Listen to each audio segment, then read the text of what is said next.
And welcome back, and today we are flying out one of my favorite planes in the game, the F4U-4B, and I don't really need an introduction for this one. I already made about 3 videos on this thing, and as you can see in the intro here, this is exactly why I like this thing. Amazing guns, good range, good firepower.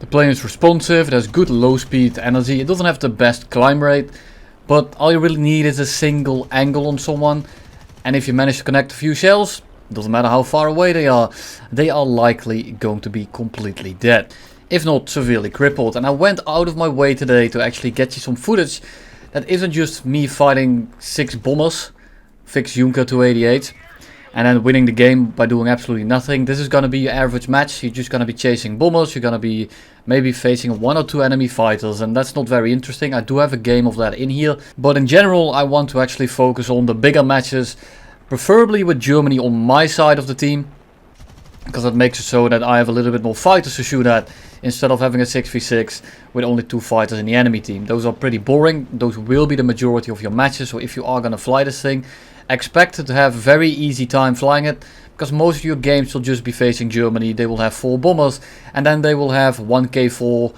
and maybe a TAM 152H, which can be pretty annoying, but we will be dealing with those in due time as well. And before we get started here, thank you to all my Patreons. You'll be on the top right as per usual. And again, if it isn't updated, I'm on vacation right now, so I will update it when I come back next Friday.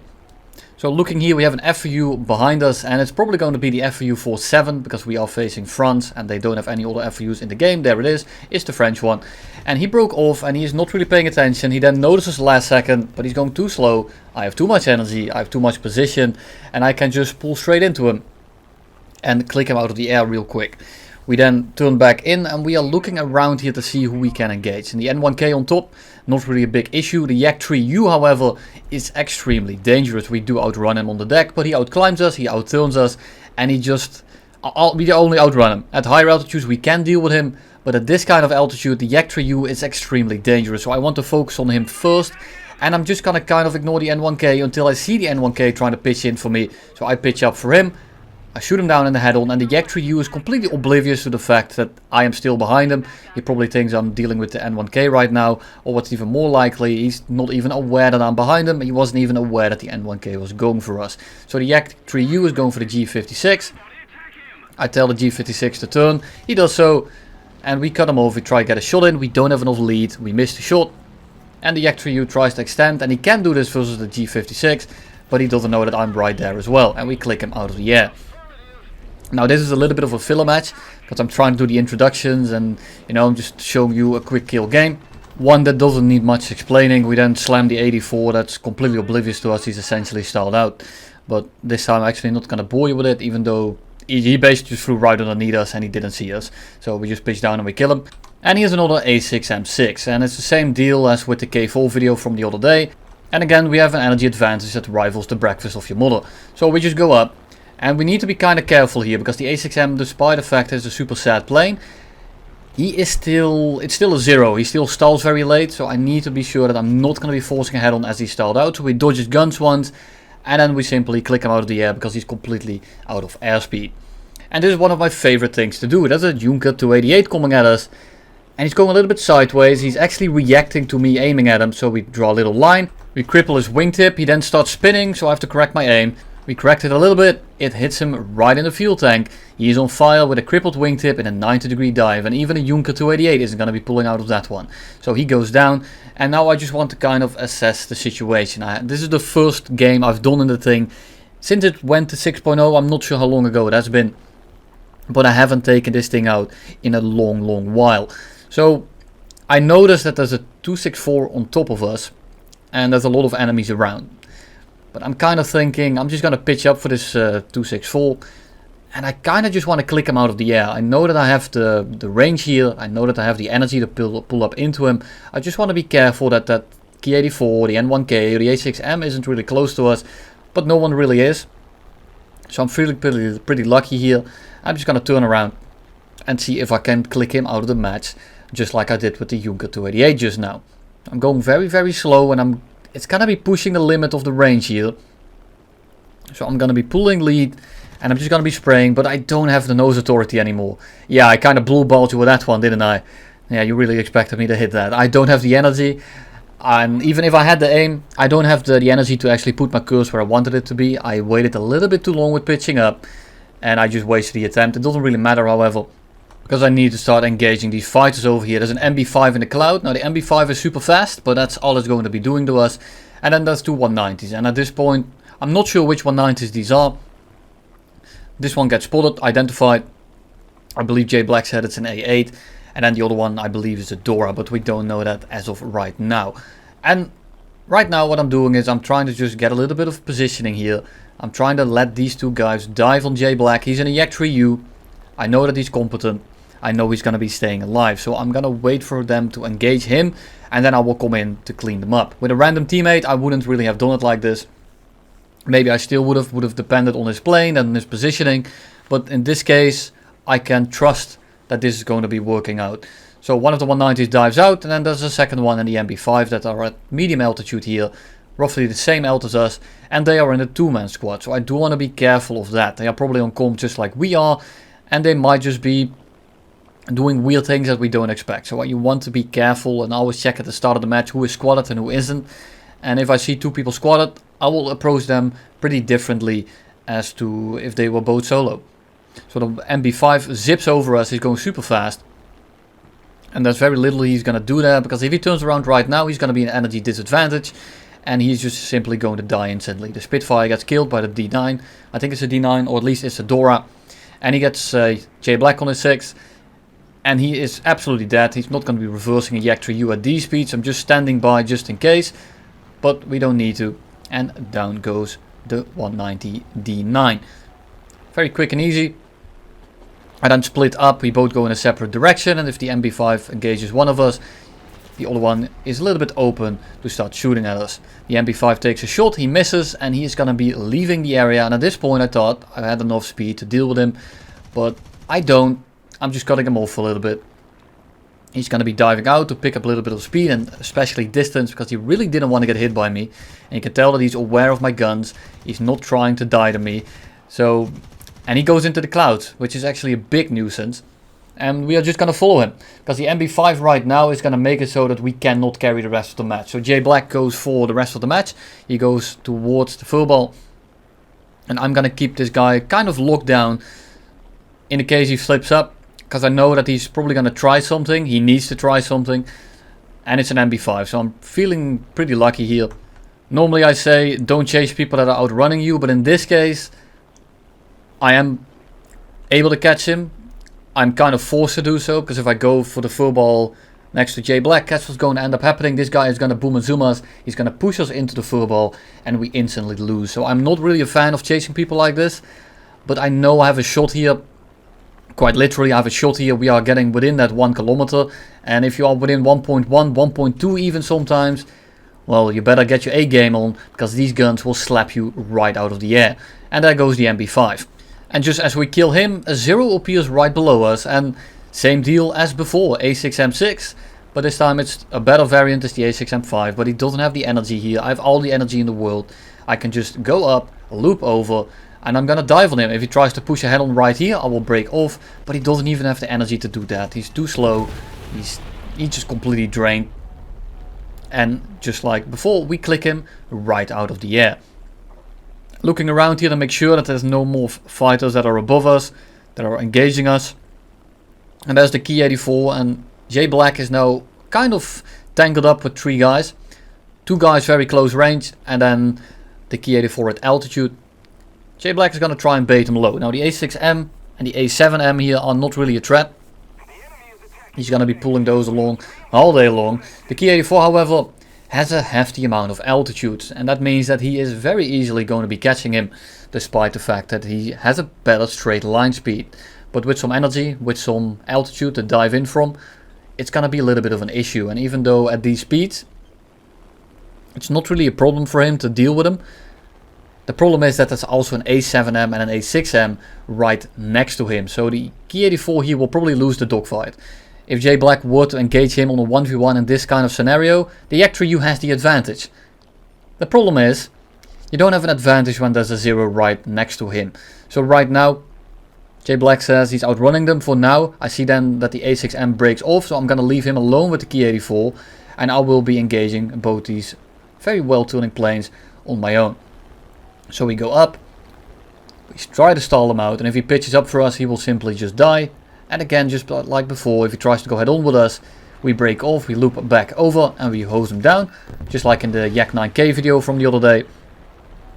A6M goes down. J Black is now tangled up with the Key 84, just like we said. He has the advantage there, or he at least has a very good shot of actually killing him. There he goes, Key 84 goes down. And now I will be going here for 2 A7Ms.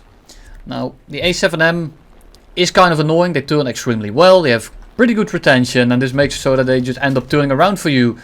And then just clicking on your plane. Right now we are going about 700 kilometers an hour. Now this is nowhere near the top speed of an A7M. So I know that I'm going faster than him right now. And what I want to do is just put this into a little bit of a vertical. While also flying away from him. So if he then tries to pitch up after us, we can simply spiral up and click him out of the air. And then it turns out that the MB5 is a fan of mine. So if you're watching this, thank you for sticking around. The A7M decides to not fall for the bait. He's gonna go straight, and I think he's pushing head on here, so I'm kind of reluctant. But then I noticed that he's just trying to dodge me. If I had just full sended for him and tried to go for the trade, I probably would have killed him. But I don't like trading, especially when I have the advantage. As you will see in the K4 video that I uploaded the other day as well. Right now I'm pretty damn low on fuel, however, because I accidentally took min fuel. Because I once took it out, I had to take min fuel. It's been a while and I hadn't checked it, so I'm here with my min fuel. And we are kind of on the clock here. We have 1 minute 14 to kill this guy. And we don't have much, we just don't have much time here. The A7M is going to require some time to kill. Luckily we have a pretty hefty energy advantage right here. We have pretty good separation. So I'm just gonna go up. I'm gonna go repeat of what we did just now. He breaks off, he does the right thing. He's gonna give us some room so that it gets speed up a little bit. He doesn't know that we are low on fuel. We should do this. He goes head on. We dodge the head on. And now, look at his energy advantage. And this is why you don't trade with an energy advantage, even in a plane. That turns much worse. All you have to do is just go straight up. We drop the flaps. And we're going to increase our turn tenfold. Because the flaps on this thing are absolutely nuts. And we still have 200 rounds. Just 50 rounds per gun. And we're going to make use of that by just holding the trigger down. He gets set on fire. And we are going to break off and run away. We have 20 seconds of fuel. If this doesn't burn him up, we lose. But luckily he does burn up. And that is going to be game. The game then ends because my teammate kills the last bomber. That 264 from the start of the match. That we tried to pitch up for from like 5 kilometers away. So right here, this is one of those matches where just all enemy bombers. It's also the Junker 288 from the intro clip that we hit 3 times and then exploded. The Tal 152H with an altitude advantage is absolutely one of your main killers. You can deal with them, you are much faster than them on the deck. I almost thought I had him right there, but we don't. I want to break off in time because his turn rate with those flaps is absolutely insane. And you need to be very careful of that. He has a very good retention, he has a very good climb rate. And they pick up a lot of speed in dives. They don't lose much speed in climbs. Now sure, once they are going 400 and they are below you, it doesn't really matter because they will still stay at 400 kilometers an hour. They are not going to be going below that. They will stay at those speeds. They don't have much energy generation, but they will stay at those speeds basically forever. So you need to be careful of that. Sometimes it looks like they pull energy out of their ass, but what's actually happening is they just don't lose it. They are just holding on to it forever. He's trying to kind of boom and zoom us, but I noticed that he's taking a very bad line here. He's trying to stall us out. And what do? We're going to drop the flaps, and he's going too slow here, and I have too much of an angle for him to get away from. So we click him out of the air. The Tal 152, the other one then comes for us, and we are just going to dive out. We will outrun him. He is then going to go for a teammate, and it never becomes a fight. He never got within like 1.5 kilometers. And my proof for that is the fact that I killed the Junker 288 at the start of the video. So you don't have to doubt it. Nothing really happened. He didn't even engage us. All we had to do was just fly straight towards the bomber. And here is a game for you, which is kind of how you don't want to play it, but it's how you can play it. So you can just fly this thing, balls to the wall, an absolute moron, and just head on everyone. Spitfire doesn't want to take it, rightfully so, because he is going to be dying. And then the second Spitfire dives on us. So we dodge his guns. And because we're going a little bit slower, we're going to drop our throttle a little bit to get behind him. Just kidding. It's a Spitfire. That is not going to be happening. So I try to reverse him. isn't going to happen, and now I just dive away and we try to reset the fight. And we can maybe try to get him to go very, very fast, because we do compress quite a little bit less, especially in the roll department. So I'm trying to bait him into a high speed fight, and then I will just decide to reverse him. He's holding his altitude, he's not going for us, and I see this as a weakness since he's trying to hold his alt. What I'm gonna do is I'm gonna be super impatient, and I'm just gonna be turning around. Now this is very dangerous, and this can very easily end up getting you killed. But I had a feeling that this guy was gonna do exactly what I thought he was gonna do. He's gonna try to hold his alt and stall me out. He does exactly that, but he's going a little bit too slow to do that, and we just click him out of the air, and here comes the TAR 152, and it's another TAR 152H. He's gonna dive on us, and he is going to compress. The TAR 152H, while it's extremely good at lower speeds, it compresses quite badly, especially in the roll. I mean, look at the size of those wings when it's going above 600 kilometers an hour. So I want this guy to pick up all the speed he wants in this dive, because that's what it's good at. If he pitches down on us, he's gonna catch a lot of speed. And after he catches a lot of speed, he's gonna end up catching these hands. So for now, I'm just waiting for him to go as fast as humanly possible. And once he starts getting within that 1.2, 1.3 range, we are just gonna start turning with him. If he breaks off, we are going to get a pretty good angle. I angle away from the rest of the furball, so we have a little bit more room. He goes for us. He's compressing in a roll. Look at him roll. He's basically flying straight. We go up. We lose a lot of speed because we are able to go up first. We compress a lot less, so we have worse retention. So we end up instantly getting on his 6. And at this point, if he goes up, I will click him out of the air. If he goes horizontal, I will click him out of the air. And if he goes down, he will also get clicked out of the air, because he doesn't have the ability to change direction quick enough. Sure, if I miss that shot, if he dodges me properly, I die. There is no if or but about it. I just simply die. But it's very hard for me to miss a TAR 152H going like 300 or 400 kilometers an hour, because he doesn't have the real ability to get out of my guns very easily. And here for the last fight of today, we are gonna engage 2 Spitfires. Now the first one here is not going really fast. We managed to just nick him. I'm going much faster than I thought I was, so I wasn't really able to pull in to get the shot, but luckily I still nicked him. He's gonna be crit. Not sure how badly damaged he is. He didn't really look like I took a wingtip off or something. And for now we are just gonna go and turn that 800 kilometers an hour into a little bit of altitude. Because having altitude on a Spitfire basically signs it's dead warrant. Unless of course it's LF Mark 9 or something like that. But again, same deal as in the K4 video. So for now the Spitfire in the back is crit, and this guy is directly below me. So what do I want to do? I want him to pitch up for us, and then I will just very simply start pitching up into him, or pitching down into him, I have to actually say. So I fly directly over these two guys, and if one of these things about pitching up, he dies right then and there. They instead try to climb below me. They don't really pitch up for me. So after I can dive on them, they're going way too slow. I have all the energy in the world to really shoot them. And the second one pulls in, I switch targets, I click him out of the air, and I roll just a little bit too late. And we don't manage to kill him. Which is unfortunate, otherwise this guy would have died right there. But hey, you can't win them all. For now I'm just going to put this into a vertical. He is too slow. He's in the Spitfire, and he's really just not going to do anything. He's going to try and dive out here. We are going to end up getting the shot. But then the teammate comes in and saves the day. Thank you all for watching. See you in the next one.